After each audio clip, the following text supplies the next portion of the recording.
So this is part three of Haboo number one, which, by the way, because I'm totally spaced out on it, never got around to telling you the title. The title of this we're going to call War Across Time. And as will become evident in a few minutes as to why we're calling it that. And like I say, it'd be just a great movie. I don't have time to make the movie or write the script. I could write the script easily, get it done in less than a month. It'd be really cool. Somebody who knew what the hell they were doing could make a really nice script out of it that people would actually like to watch instead of the 160 or 300 pages I would deliver. But I don't have time to sell the script or make the movie. So I'm going to tell you the story here. And sort of like Hemingway used to always bitch and moan that he talked away better stories than he'd ever written in bars, and because once he'd gotten them out, there was no point in writing it. Anyway, so we're continuing Haboo 3 here, and I'm over in this sort of hidden auditorium in this little nondescript building in an area near the Olympia, Washington, close but not too far away, but had to drive just a little distance. In meeting these people from a company that was formerly Apollo Inc., who changed their name to like one or two or three letter designations as a result of the nasty stuff they'd gotten involved in the Iraq War as military subcontractors. Now, they're still military subcontractors, and General Baldy here, he's still the head of this organization. It's entirely morphed, though. Everything's really much higher grade now than last time I involved myself with him. Really plush. I mean, these guys obviously had hit the gravy train insofar as funding. I say this because um, well, the chef was top notch, and everybody ate really well except for the single vegetarian there. But the conditions were very much nicer than their previous digs. Anyway, so we go into this little theater, and there's this, as I say, giant movie screen thing with these 8 panels. 6 or 8. I'm pretty sure it was 8. It's been a number of years. This is 2013 or so. And we sit down. The place gets dark. A presenter comes on up. He's got a couple of little controllers in his hands, and he starts popping up photos. Just they seem sort of random at the beginning. Some of them are photos of statues. Some of them are, and he's talking in the background. But these are photos of basically faces. Although sometimes you get the upper torso, depending on how the photo was taken. Most of them are historic photos. They go back grainy old sepia prints all the way up through modern day, through video capture, snapping on up. But there's also a lot of the modern ones are also of old stuff like bas reliefs on various kind of archaeological digs where they actually had the full face or profile of someone. These kind of things. And then they start slowly dissolving into this pattern. By slowly, I mean over the course of 5 minutes as he's doing the setup. Now, I tumbled to it as soon as I saw this one face. I thought, oh no, this is just too interesting to believe. Okay, and so this is all fiction now. No reason to believe any of this ever occurred. So disclaimer, let's always make sure that you understand that. This is just a haboo. It's a tale told around the campfire to entertain people during the dark winter months. And so, but I'm sitting there watching this presentation and listening to this guy natter on about how all these photos were identified. And pretty soon, then the next layer on the photos, you start seeing that there's lines and little yellow lines that come on up, and then green lines cutting the face into segments. The presentation starts slowing down. We get a one photo in a couple of the panels, and then details of that photo: the eyes removed, the nose taken out, the ears over here, that kind of thing. In the other panels, and it all starts getting into this little pattern matching thing. And as soon as I saw this one face, as I say, I knew that we were in for some really interesting woo-woo. And the face was of this guy, David Wilcock. He's a well-known woo-woo guy. He's out there. He's got his own woo-woo site. He's been around for years and years, and he writes woo-woo books. And he's an interesting fellow, young man. Striking visual facial structure, and an interesting claim to fame, which is that he acknowledges that he thinks, as well as a lot of other people, maybe only at his prompting, but a lot of other people do at least go along with it, that this guy is the reincarnation of Edgar Cayce. Now, I happen to think that this is indeed the case, especially after having seen this presentation that was at the former Apollo Inc., right? Because of some of the stuff that they were saying in there, and because of where the whole story leads. But anyway, so as soon as I saw David Wilcock's face pop up, and then within a millisecond or so pops the Edgar Casey photo, I knew where they were going. I said, they're trying to tell me that these people actually think that this kind of stuff is true, and that what we've suddenly reached in history, in reality, is a point in time where we have enough photographic evidence going back far enough that we can start finding current reincarnations of people from the past because we've got photographic evidence. And this obviously means that there's a facial carryover. And these people have centered in on the four elements of the senses. We only have four senses. Touch is not a sense.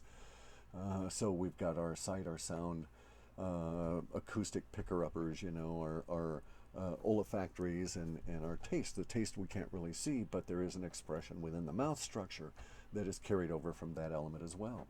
And so the guy goes on to say that they've identified over the course of, yada, yada, yada. He's talking about their databases, how 160 programmers working on this effort, facial recognition, old historic photos being gathered from all around the planet on all different kinds of statues and crap to fold in, just on the off chance that some of these things were indeed realistic portraits and sculptures, which they found wasn't the case in this great number. And here's this evidence, and then pops up Obama in the photo of yada yada yada in Egypt in the facial recognition, and they slice and dice, take the pieces out just like they did with the David Wilcock photo with Edgar Casey, and sure enough, they're interchangeable.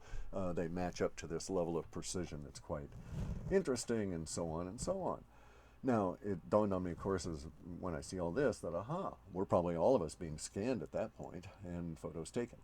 So, something to bear in mind.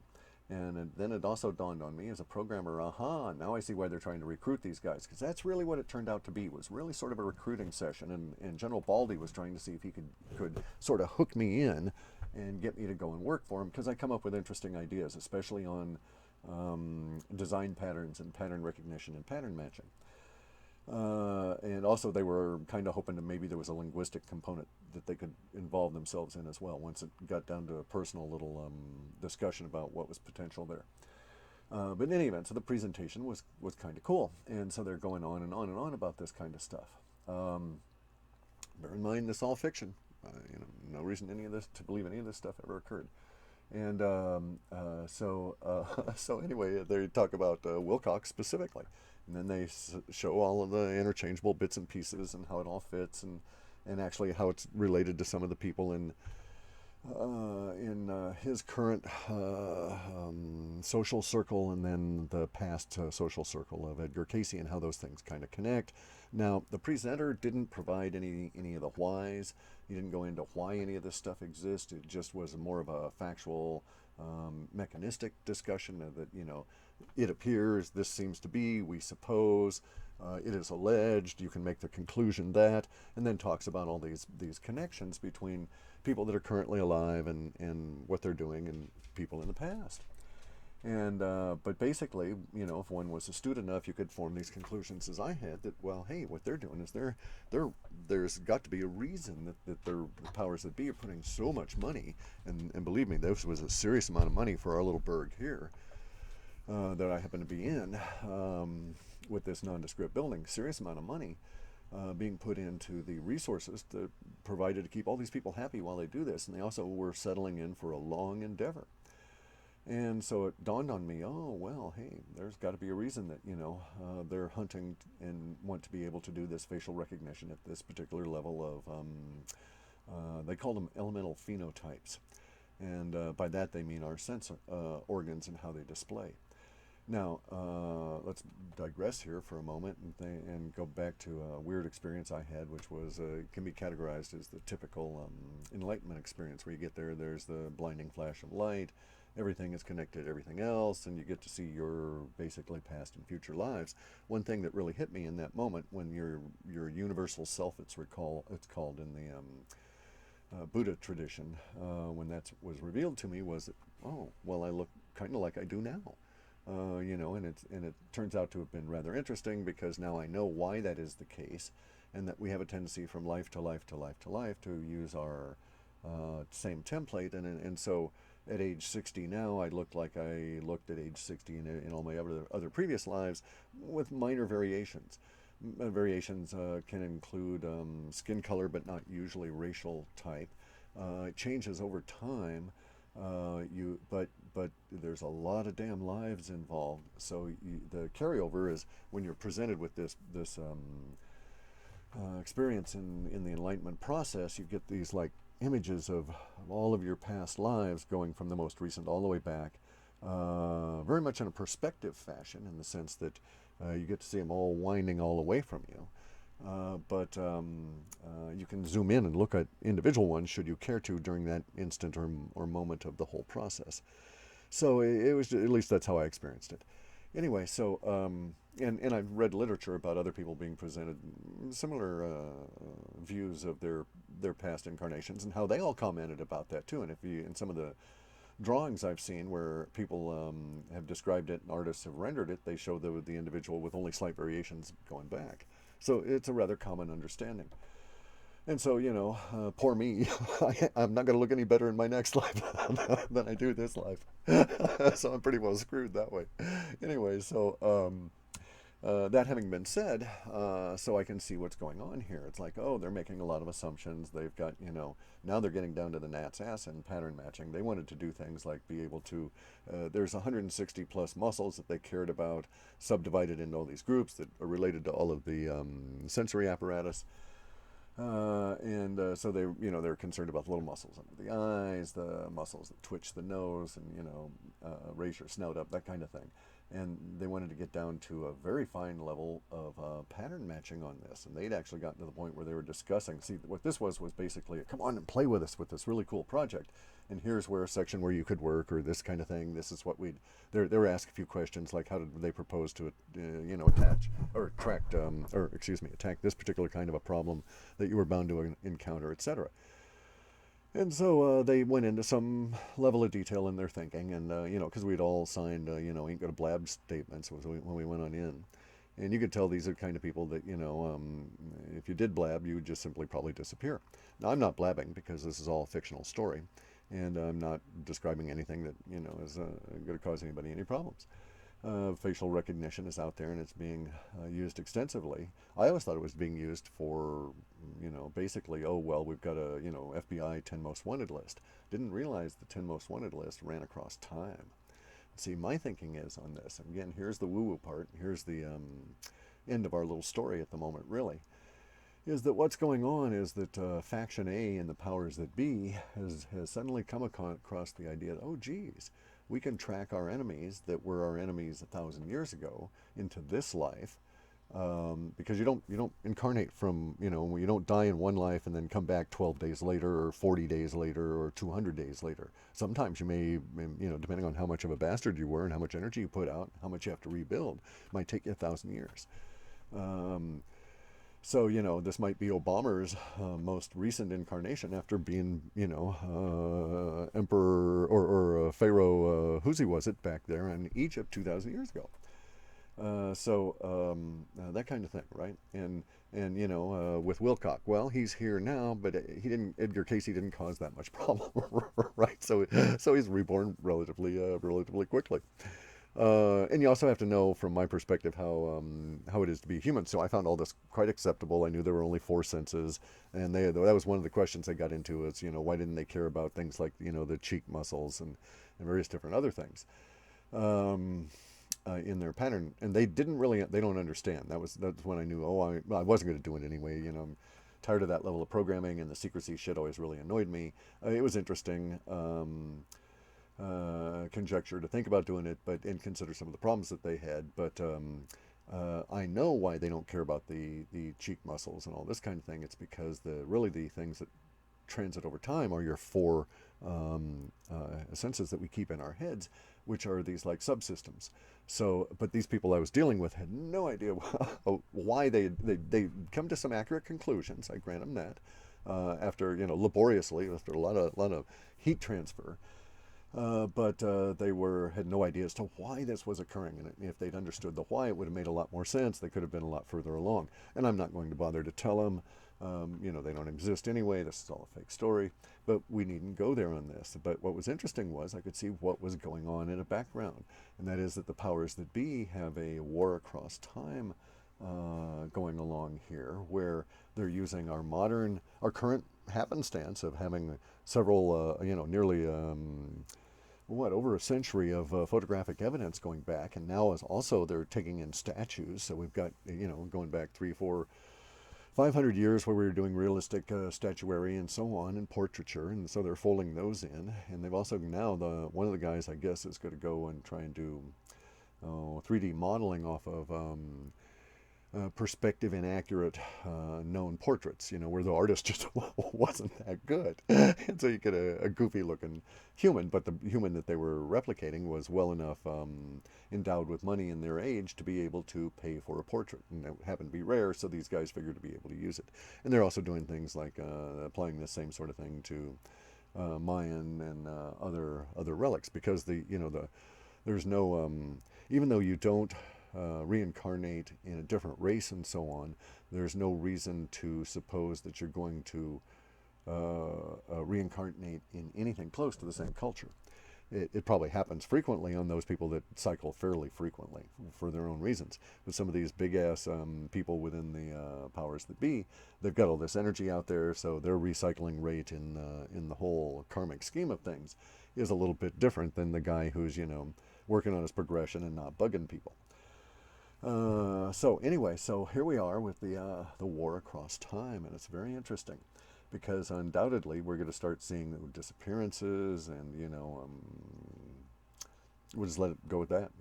Some of these people that happen to match up with other ancients in the past may be your enemies, not your friends, and maybe you'll just decide to send them on their next reincarnation a little bit earlier than they might have planned. And the interesting part about this is you don't bring over memories. Okay, now there may be technology for capturing the memories before you die and then transferring them again once you're reborn and settled into your new protoplasmic, manifestation with the breath form holding it in place. That may be feasible for all I know, but in the way it is of nature, you do not bring in memories from the past. You bring in intuition. Intuition is like distilled experience that comes down since without ever even having to have been there all of a sudden exactly how to do this, that, or the other thing. It's a talent you were born with. Any of the stuff your quote talents you're born with or skills that you bring in with you are the distillation of previous lives that you're hauling along as good stuff. Um, so you could be in a situation where here you are, some poor schlub walking along the street in San Francisco, and all of a sudden, they use their death-dealing ray from, satellite XYZ 4131 and zap you with a, supposed cosmic ray right through your noggin, and you're dead on the street. And it simply happened to be because a bit of software did a facial scan on you, as you got out of the out of the airport in San Francisco and got into the rental car to go to your business conference, and it does a facial scan on you and discovers that you're the current reincarnation of of Brutus from 1800 years ago that pissed off one of the current powers that be, and you have no clue. You don't know you were Brutus. You just don't have a clue at all, and now you're just a dead sucker with a satellite-induced cosmic ray maser hole in the top of your head, lying there in the street in San Francisco, saying basically, what the fuck? What happened here? And so it's going to be a real interesting war across time.